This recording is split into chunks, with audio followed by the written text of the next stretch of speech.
Welcome back to another session of Uncover Classical Feng Shui with Shasheta. The entire session is dedicated to one of the most important parts of our homes, the kitchen. Before we jump in, I would like to remind you that if you would like to get your questions answered in our program, please send me your questions to the info@lightofengshui.com or ask me on a Light of Feng Shui Facebook page. I will select the most relevant questions for the program. And remember, all questions will be answered by me or my team. Now, let's review what we learned last week. Last week we learned how to find facing and sitting directions of your home, house Guan, how to find positive and negative areas of your house, the difference between live Guan and a house Guan, and how to use house Guan within the live Guan formula. Well, this is very important because this session we are going to covering how to correctly place your kitchen in the house, and we will refer to house Guan a lot.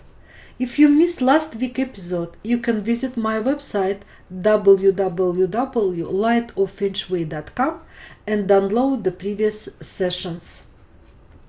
What you will need for today's session: your house plan, your house Guan number, yellow and blue pencil, and ruler. Let me jog your memory of three main key points of good Feng Shui: the main door, bedroom, and the kitchen. The main door should be located in one of the auspicious sectors of your house and facing one of the favorable directions. The bedroom should be located in one of the good sectors of the house, and a bed should be face one of your good directions. The kitchen, which we are going to talk about today, and it's vital that you put your kitchen in the correct area of your home. Now, you might be wondering why the kitchen should be part of the three main keys. The kitchen governs the health aspect of entire households, making a vital part of our lives. Also, I would like to emphasize that rules for placing kitchen are different than the rules for main door or bedroom placement. The first things we need to do is differentiate the good and the bad sectors of the house. Those sectors will be based on your house Guan number. The next steps is to find one of the negative sector of your house. And yes, I said negative. But why? Because the kitchen suppress and burn energy. So you don't want to burn and suppress one of the home positive sectors. Also remember that the Feng Shui has a different system and practice different methods for the kitchen. The most common method for kitchen is 8 mansions. Based on the 8 mansion method, the kitchen must be in a negative sector of your home to control negative energy. Now let's talk about house Guan. In case you forget how to find your house Guan number, please download previous session notes. Now, as example, let's take a house facing southwest with the house Guan number 8. Here's the chart for that specific house. As you can see, the positive sectors are in the blue and the negative sectors of the house are in the yellow areas. Those negative sectors are where you need to place your kitchen. Now, you can take your plan, house plan, and highlight all negative sectors in yellow color and circle all positive sectors of your home in the blue. You have to remember that we use a different method when placing the kitchen than when we're placing bedroom or main door, or else the Feng Shui will be off.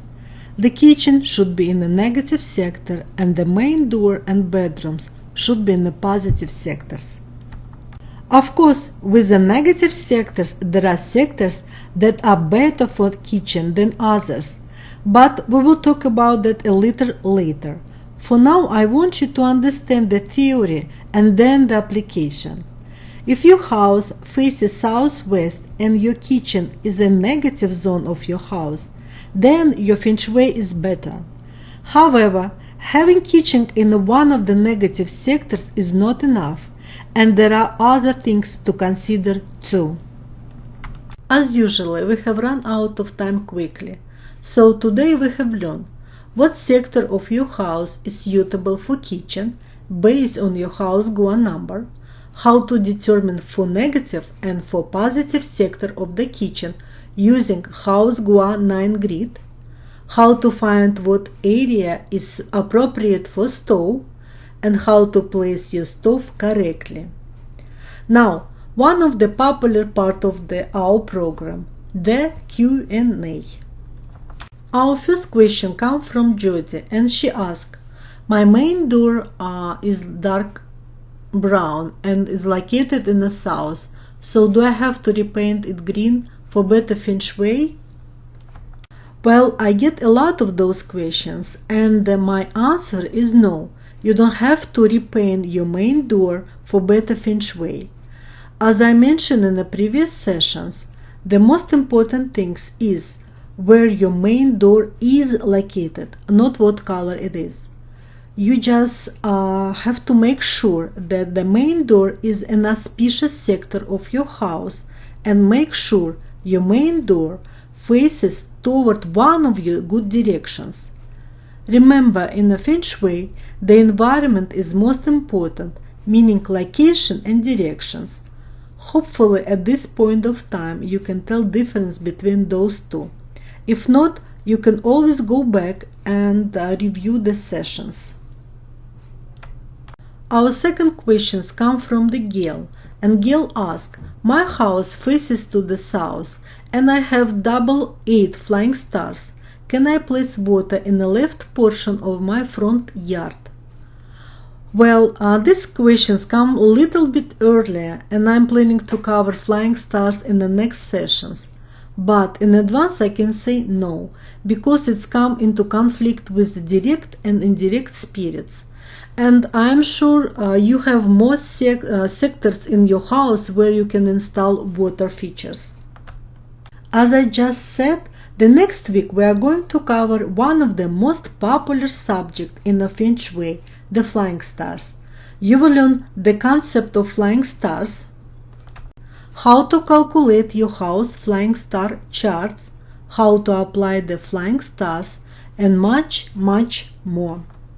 If you have Feng Shui questions and would like to have an answer, you can ask me by email at info@lightofengshui.com, or you can ask me on the Light of Feng Shui Facebook page. If you like this session, let me know in the comments and give this video a thumbs up. Don't forget to follow us on the Facebook and Twitter, and subscribe to our YouTube channel. Thank you for watching our session to the end, and see you on the next week on Uncover Classical Feng Shui with Sasheta. Take care.